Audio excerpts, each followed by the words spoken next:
Hello, I'm John Bonar. I'm the founder of this Vostok English Club, and I have a long history with Russia, going back to 1995 when I arrived uh, to start a business in partnership with Moskovsky Novosti, the Moscow based newspaper group. I'm British, born in Edinburgh, Scotland,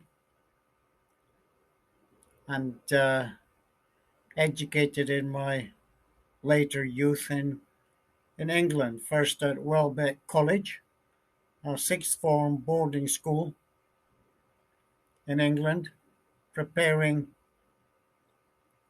young men like myself for Sandhurst, where I was an officer cadet.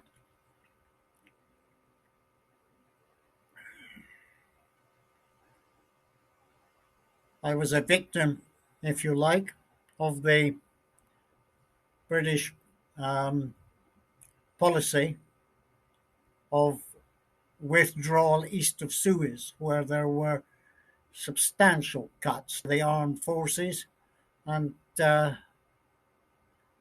money was diverted into health, education, and other social needs in the in Britain. My discharge paper said I was surplus to requirements. Basically, what that meant was that somebody sitting in Whitehall had scratched their head and said, "Hey, we have too many officer cadets for the number of troops we're going to be recruiting when they graduate." And so there was a cut, and I was part of it.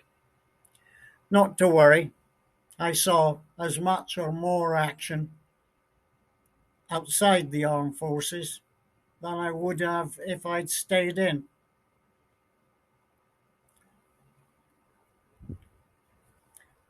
But anyway, Vostok English Pub. There's something missing in Vladivostok, I've found. There is no such private members club in the city. I suppose during the 30 years it was closed as the base of the Soviet Pacific Fleet. Society revolved around the officers' mess in the naval establishments. But now, with the city open, ready for business,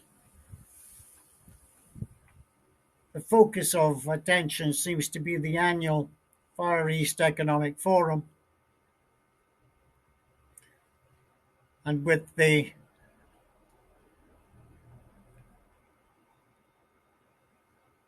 demand for businesses in Vladivostok, the free port of Vladivostok, and in the associated special economic zones, um, there's an influx of international businessmen, entrepreneurs here, and there's nowhere for them to relax in a convivial atmosphere. And that's what we hope to provide through Vladivostok English Club.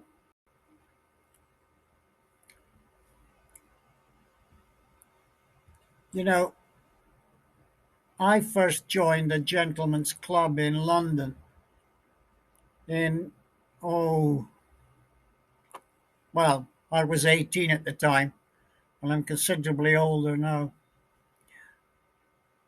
The club's history, in general, stems from 1694 when White's, recognised as the first London's gentleman club, opened. Its membership was drawn from aristocracy, dukes, earls, royalty. Both Prince Charles, the heir to the British throne, and his son, Prince William, the Duke of Cambridge, are members. But at the time, over the 100 years and so, White's was known, and still is known, as a centre for gamblers who would wager on things as arcane as which raindrop was going to reach the bottom of the window first. Along with two other English clubs, Brooks and Boodle's, White's steadfastly declined to admit ladies, either as members or as guests for that matter. David Cameron, the former British Prime Minister, resigned over that issue, not from the Premiership, but from the club. English gentlemen's clubs reached their peak early in the 20th century, with over 200 clubs operating in London. Now, post-Second World War and into the 21st century, they're about half that number. Many have survived through amalgamation. My own public schools club, which I joined when I was 19, is now the Devonshire East India Sports and Public Schools Club in St James's Square, still going strong. However, such clubs have bloomed in the United States, um, Canada, Australia, New Zealand, and South Africa, also in Europe, and not surprisingly in the New World, dominated by Asia, with clubs in Beijing, Guangzhou, Hangzhou, Shanghai, Shenzhen, and Hong Kong. Also in India, Indonesia, Japan, Laos, and Malaysia. What these clubs offer is fine dining, private and public facilities for socializing and events, and business meetings, all in a relaxed atmosphere bounded by discreet security. That's what we're bringing to Vladivostok. The Vostok English Club will be open to lady members and will cater to families. With 2 acres of land, there's plenty of space for fun and games. And our social program includes grand banquets and balls. Here, government officials, entrepreneurs, and diplomats can socialize in a secure environment. Our club director, Marina Ganevskaya, tells me that the social interaction and private discussions that have declined in recent years will be revived in the atmosphere of the club.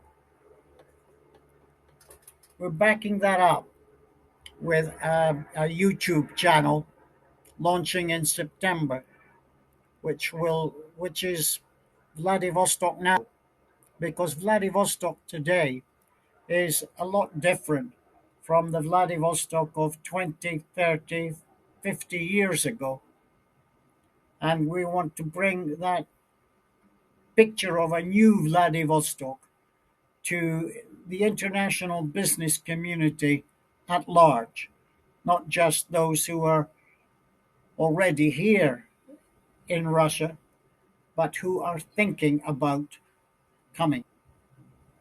My first advice: get a plane ticket, get a visa, and come for a fact finding mission of your own. Look out your own interests, look up your potential competitors, rejoice if in fact there are no competitors, and uh, be prepared to settle in. Thank you.